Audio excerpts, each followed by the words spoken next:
Hey guys, subscribe for daily content. And if you're shopping for gear, make sure you check out the description for the newest items at some of the very best online retailers.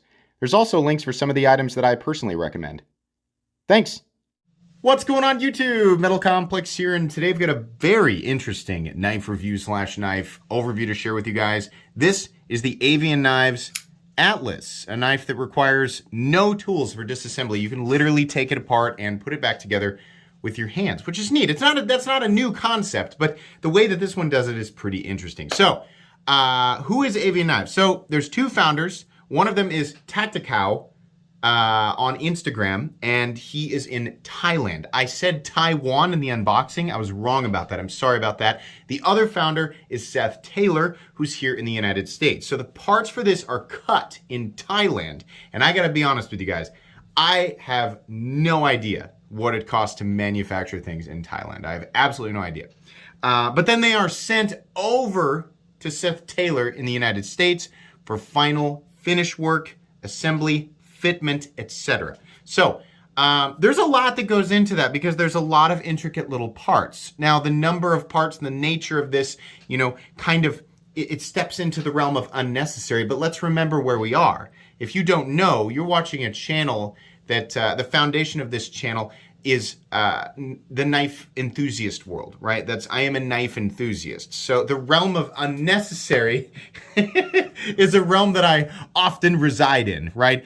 And these are the types of things that people are interested in when they're spending this type of money on a knife. The price is another thing that we're going to talk about, absolutely, but try to keep that in mind moving forward. This is definitely an expensive item, and it is because of everything that's involved from taking it from raw materials and turning it into what it is currently. Thank you so much to Avian Knives for sending this in for me to take a look at. Thanks so much to my generous patrons who are supporting me. Link for Patreon right down below. And please make sure to follow me on Instagram at metal_complex. This should be available by the time you are watching this video, so I will make sure and link this down below. Let's go ahead and get a measurement here. And there we go. I was looking for my measuring tape. Overall length is coming in at 7.75 inches overall. Then the blade length is coming in at about 3 1/4, and then your cutting edge is coming in at about 3 1/8. Let's go ahead and do some size comparisons up against the Ontario Rat Model 1 and the Ontario Rat Model 2. This is definitely not a big knife, but it's also not necessarily a small knife. It's closer to the size of the Rat 2. How about up against the Spyderco PM2 and the Spyderco Para 3. Once again, closer to the size of the smaller comparison knife here, but still longer. Substantially more cutting edge than the Spyderco Para 3, and actually substantially more cutting edge than even the PM2. I think that's important to point out, right? Ratios on the PM2 and Para 3 as far as like blade to handle are kind of way off though. But yeah, certainly worth pointing out. And then last but not least, the Benchmade Griptilian, or in this case, the Ritter Hogue, and the Benchmade Bug Out. I think this knife mostly, the closest comparison, it's definitely a Bug Out-esque sized knife. It's fairly thin, has a blade profile and overall cutting edge that is extremely similar to the Bug Out. So there you go. How's the action on this guy? It's pretty good. The thing is, if you haven't figured it out by now, this knife can be completely, it's a whole bunch of parts that sort of fit together and slide into place. Sorry, getting excited and the camera's shaking all over the place. All these parts slide together and sort of lock into place and are all held together by lips, holding things down and everything. There's a final pin that allows you to start the disassembly process, which I actually did in the unboxing. If you want to see me do that, go check out the unboxing for this knife, and you can actually see me do that and put it all back together in that one episode. But yeah, so they're working with that, and then also it's got like the pivot and the bearings on the inside and stuff like that. So the action is pretty good. It's plenty smooth. It's about what you'd expect. This version, this is actually the second version, the more finished version. The first version was a little bit more crunchy, a little bit more crusty, right? This one's definitely smoother. I took this one completely apart, put it back together on my own time, It was a little bit simpler process because I had already done it once, but also everything here just kind of seemed to flow a little bit better. This one also centered back up perfectly, which was an issue that I had with the first version. This one definitely centered back up correctly, and this one has a much more consistent action. So I'm going to guess that this is going to be more like what you can expect. We have an area that's a little bit tighter right here, and then it kind of starts to smooth up more towards the end down to where the detent sort of pulls it into the handle. But the flipping action is fine. These areas are still a little bit sharp, and the flipper tab is also a bit pointy. So just know, disengaging it, after a while you're going to adapt to it, but initially you're going to be like, wow, those are some freaking sharp little, just really thin areas right there, and a very pointy little flipper tab, right? You can also use that little slot to reverse flick it out or whatever, what have you. I think is the right way to say that. So yeah, it's easily something that you can manipulate. But the action itself is pretty good. It's pretty good, right? Not mind-blowing, but pretty good. How do you initiate the disassembly process? There's a little tab right back here that's got a little slot, and if you have fingernails, you can get your fingernail in there. You can also I like to get at the back of it right there. What that does is it allows this pin to pop out. And once that pops out, all of these this can come off, this slides through this area back here, there's a hinge right here, this pops out, this little piece slides out here and allows the entire thing to come apart, right? So I'm sure some of you are wondering, how likely is it that this little piece right here will accidentally pop out and the knife will explode into a million pieces while I'm mountain climbing or whatever it is you're gonna do? There's virtually zero chance of that happening. You have to deliberately get in here and dig this out. And it's not like it's flopping around. No, there's tension holding this in. You can see here, there's tension holding it in. You're not going to be able to do, whoops, oh, sorry, can I borrow your knife? Oh, here you go, whoops, and it's just a pile of knife parts. No, that's never going to happen. That's never going to happen. And then everything is held into place completely and totally firm, right? The only thing that I can hear rattling, I think, is the bearings like in their cage, which is fine. The rest of the pieces they're solid. They are fitting together completely and totally solid. So that's cool. Okay, let's go and do carry profile. I'm starting to review this thing, and that's not where we're at yet. Very thin. Very thin. So I said it was close to the bug out's got aftermarket scales on it, but really close to the thickness of the bug out. Length and height up against the PM2 and Para 3. Yeah, we've got a knife that is not cumbersome at all. In fact, I think it's actually a little bit longer than the Spyderco Para 3, but nowhere near as tall. No, it is way shorter than the PM2 and nowhere near as tall this way either, right? So not going to be a difficult object to carry. What are we looking at? Like I said, Magna Cut steel and then a bunch of titanium parts. There's also some there's a lot of milling on this guy. It's not just all of the individual pieces, which are, it's way more pieces than comes on a regular folding knife, but then there's also the milling on the inside. So we have to remember that, right? Weight on this guy.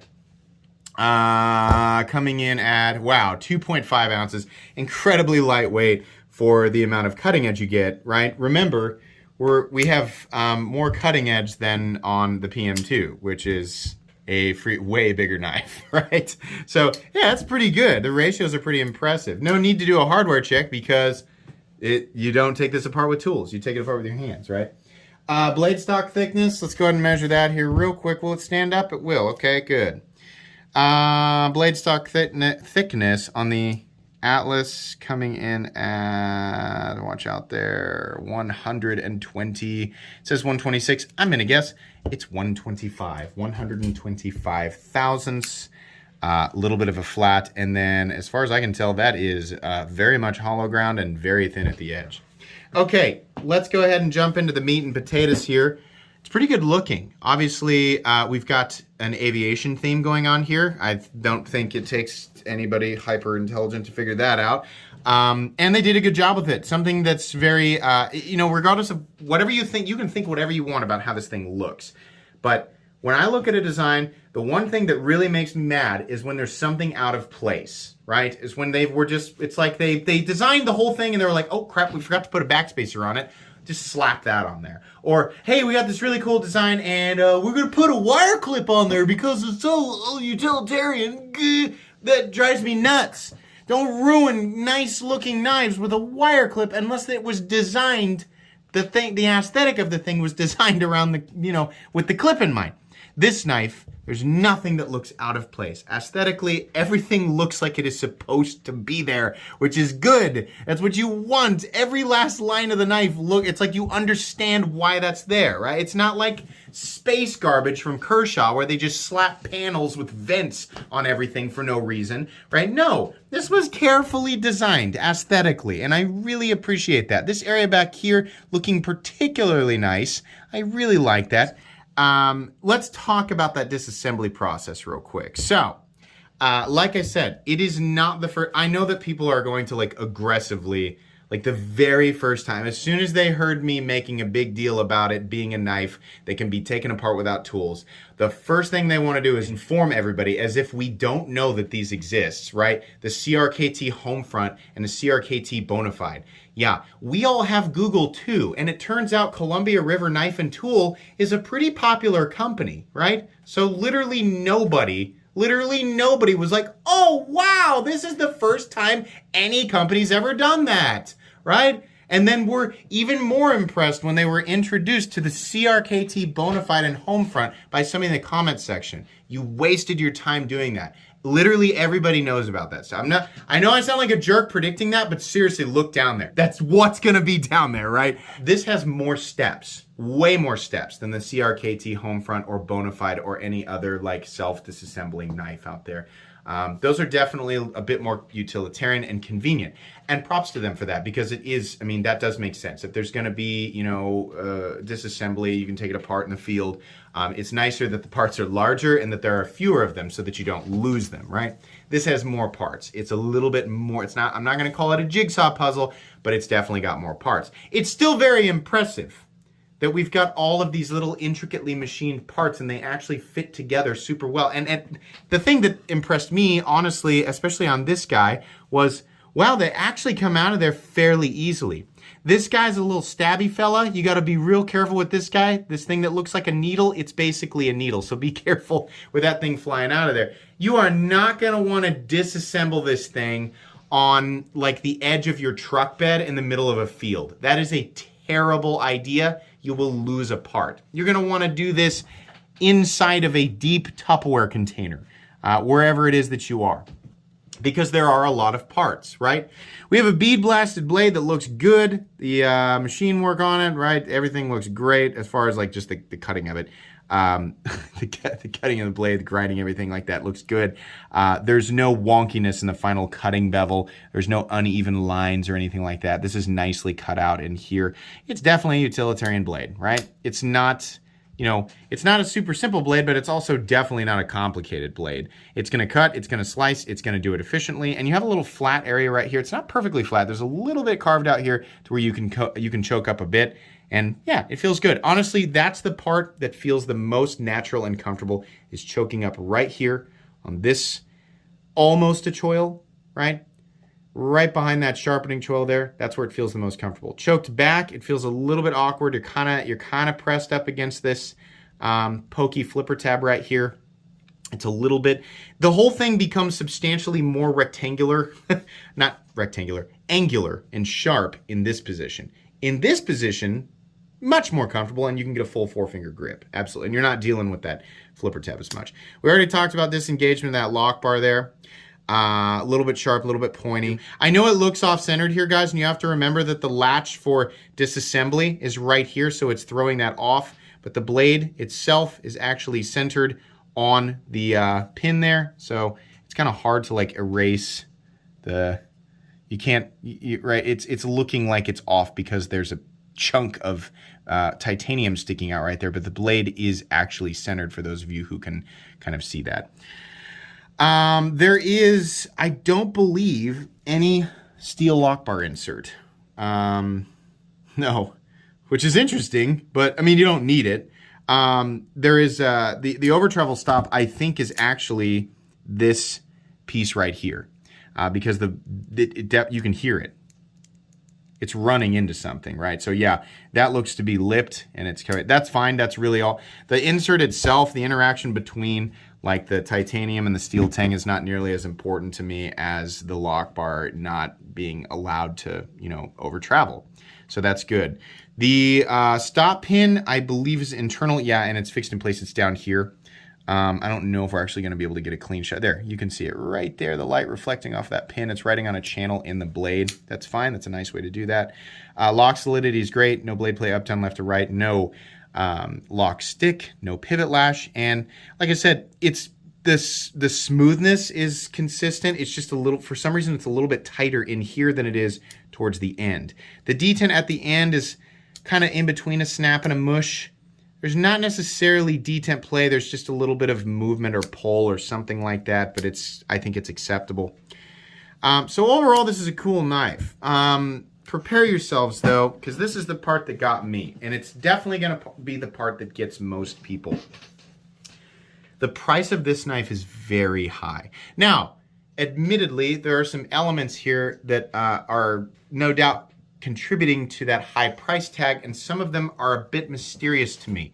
I would be lying if I said that I was able to, tell you guys exactly why or why not that price is justified or not justified. So it's going to be one of those things where I'm going to give you the information. This review contains the information that I have, my opinions that I'm able to give, and then as far as the pricing goes, you're honestly just going to have to make up your own mind on that, right? But that's the case with any review. What does this knife cost? $625. Wow, that is a lot of money. And honestly, quite a bit more money than I expected to hear. I thought that this thing was going to come in somewhere around, if I'm being honest with you, I thought it was going to come in somewhere around $375 to $400. Why did I think that? Well, because my idea of what a knife like this should cost was based on models and designs that I had experienced before. And I've never experienced anything like this before. But something that is machine cut. Remember, it's not as simple as, well, it's made in Thailand. That's what people are going to say. Made in Thailand for blood. That's what you're going to, if that's what your comment is, you're already wrong, because there's way more elements. It is the individual parts, which there are a lot of, and they have to be very precision machined. To make sure that this works, you bet they have to be crazy precision machined. In Thailand, I don't know anything about their manufacturing costs, right? This is a company that's obviously making things in small batch. It's not like they're able to pump these things out in the thousands, right? And then make up profits somewhere else. No, small batch, right? So that's part of it. The small batch nature is definitely going to reflect in the final price tag. Machining all of these little intricate titanium parts, definitely going to show up in the final price tag. The fact that we're already working with materials like titanium and MagnaCut, also in the price tag. MagnaCut being heat treated to an appropriate 63 watt Rockwell, also in the price tag. All of these things being sent back over to Seth Taylor in the United States for final finish work, final assembly, and quality checks and blah, blah, blah, which I assume he's doing manually, definitely going to end up in the final price tag, right? So that recoil that we experienced initially with the, right?